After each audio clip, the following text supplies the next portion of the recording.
start. In that case, sir, we have to view the matters from a different angle.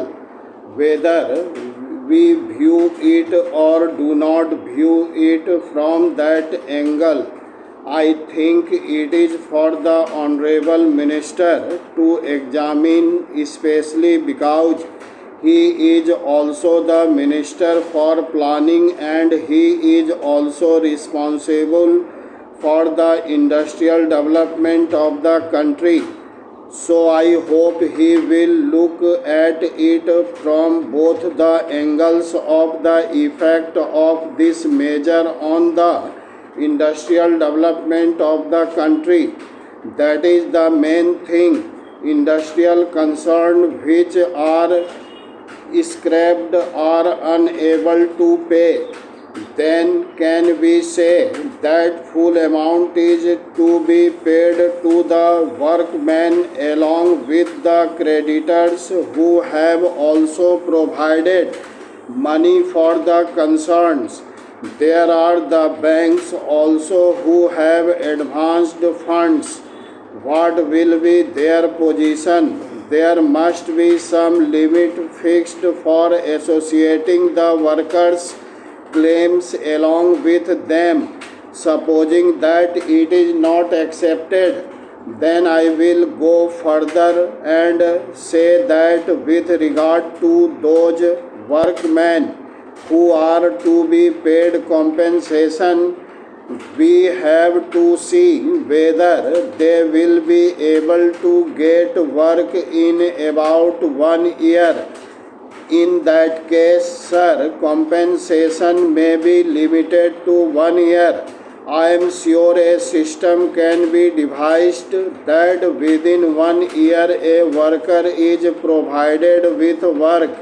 And I am making a suggestion to the Honorable Minister in this respect that there must be a decancellation scheme if enforced in important center where there are units or 100 units working full hours in a week. Suppose a permanent worker is retrenched in one unit. There is another unit or units where workers are taken. This retrenched permanent worker should have prior claim over newcomers in that unit or those units. There must be legislation in this respect.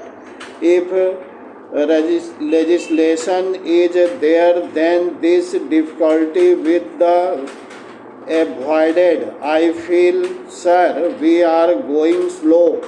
We are not going into the root of the evil as to what is the reason for the closure and whether the permanent retrenched workers could not be accommodated in other concern with no loss of pay or loss of pay for 4 months or till they get again permanent employment elsewhere. Parachange.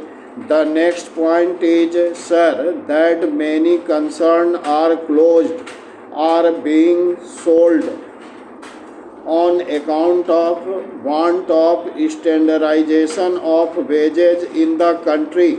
Certain units are employing about 50% more workers than others of the same size and they are not able to get out of such surplus labor. Sir, all the trade unions are also responsible for such things.